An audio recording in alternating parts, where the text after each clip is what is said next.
Sahabat Hikmah, punya baju atau aksesoris handmade seperti ini? Barang-barang rajutan berbagai warna dan motif ini rata-rata hasil keterampilan tangan para perajut yang biasanya berasal dari industri rumahan.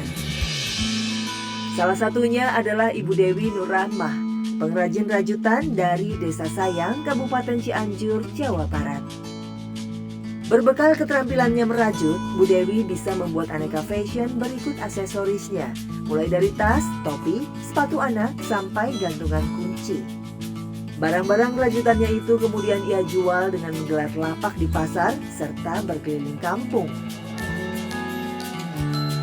Sejak udah lama sih, mungkin sekitar 14 tahunan kali. Kalau belajarnya itu lihat otodidak lah di tetangga orang ngerajut, kita perhatiin gitu.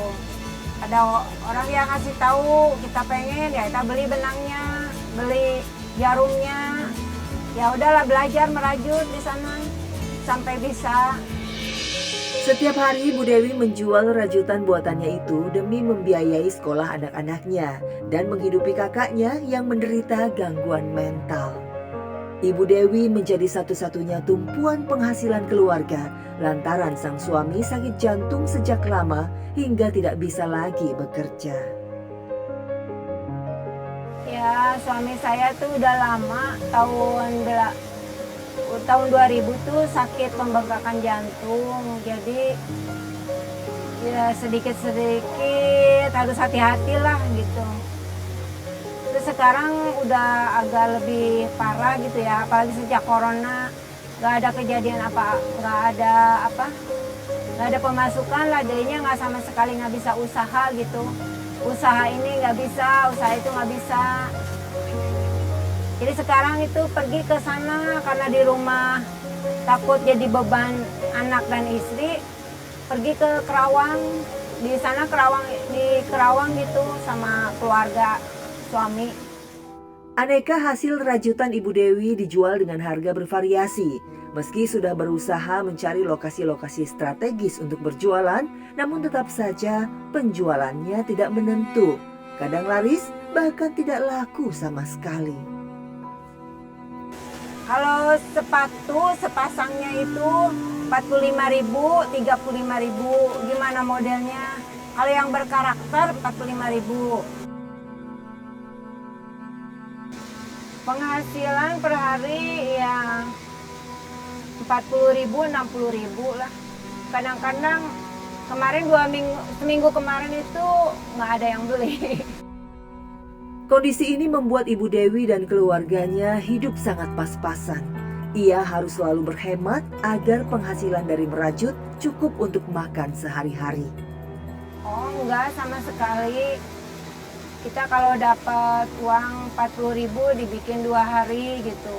Untuk membantu penjualan, anak-anak Ibu Dewi turut menawarkan rajutan ibunya secara daring atau online. Namun, baik jualan online maupun offline, ada saja kendala dari pembeli. Ada kesulitannya hanya orang yang suka melihat model tersebut. Tapi kadang-kadang ada yang nawar gitu. Kalau yang nawar karena setengah harga dari harga yang saya tawarkan, dia nawarnya lebih gitu.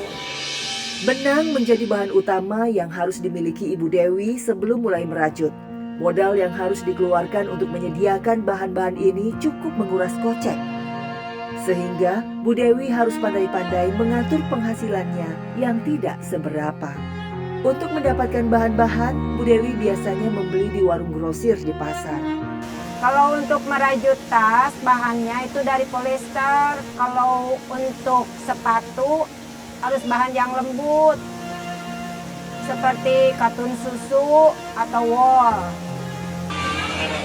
Membeli benang yang putih hilang. Sekali belanja, stok benang yang dibelinya bisa untuk membuat beberapa rajutan sekaligus. Kendala muncul ketika Bu Dewi harus mengerjakan pesanan yang cukup banyak, tapi modalnya tidak cukup untuk membeli bahan. Kalau bahannya ya mengikuti harga yang sekarang. Kalau dulu kan bisa beli seharga 10.000. Kalau sekarang sudah 16.000 per rollnya, per gulungnya. Jadi diperkirakan satu baju itu menghabiskan 2 2 gulung berarti 30 ribuan. Merajut, merajut, dan merajut. Seperti inilah keseharian Bu Dewi yang berusia 60 tahun di rumahnya. Tinggal bersama 2 anaknya, Ibu Dewi berperan sekaligus sebagai ibu dan ayah. Selain 2 anak yang masih kuliah dan sekolah, Bu Dewi juga merawat kakaknya yang mengalami gangguan mental. Ya sangat berat, tapi harus dijalani karena kasihan kakak saya yang butuh perawatan, butuh makan sehari-harinya. Terus anak-anak saya yang masih sekolah, sangat-sangat berat. Tapi harus dijalani ya, mau bagaimana lagi. Banyak orang yang jauh-jauh mencari surga, padahal surga ada di dalam rumahnya. Jika ibumu masih hidup, maka itulah surgamu. Memang besar sekali pahala pergi umrah atau haji. Apalagi kalau bisa membangun masjid yang megah.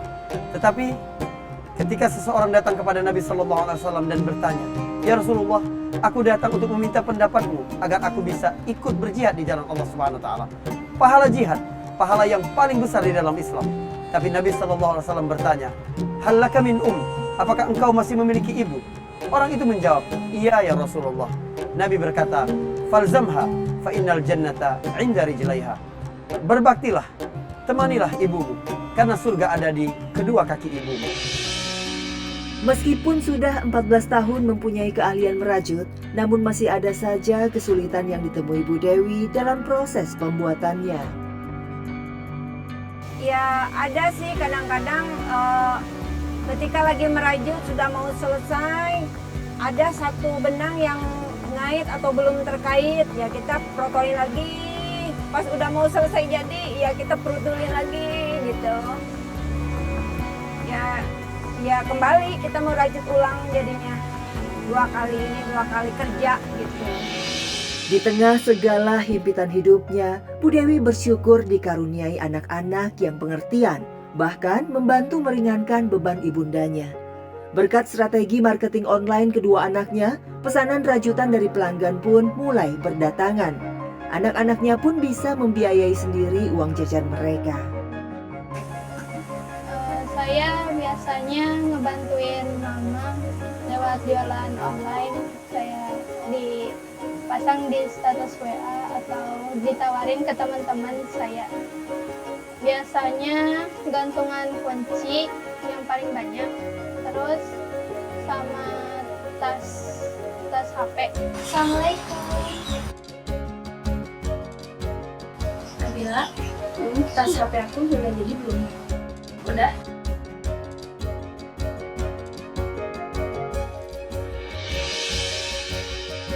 Selain diambil pemesannya ke rumah, kadang Bu Dewi mengantar sendiri barang rajutan yang sudah selesai dibuatnya ke rumah pelanggan.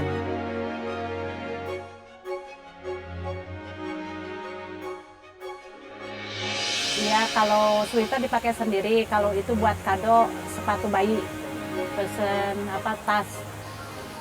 Pernah bikin juga bareng-bareng gitu sambil belajar, itu lebih bagus gitu. Ya motifnya macam-macam gitu. Demi menjaga kakaknya di rumah, Bu Dewi tidak mencoba mencari pekerjaan lain untuk menambah penghasilannya. Meski pendapatannya dari merajut, kadang tidak cukup untuk sehari-hari. Nggak ada, karena saya ada kakak yang lagi sakit ya, jadi saya urusin itu, nggak ada kerjaan lain. Terus di sana kalau ada waktu, saya pakai waktu untuk merajut. Kalau sedang ngurusin kakak saya pakai untuk merajut.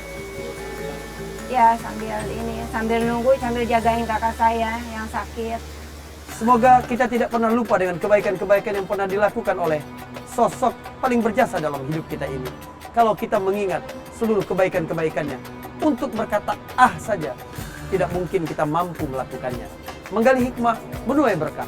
Assalamualaikum warahmatullahi wabarakatuh.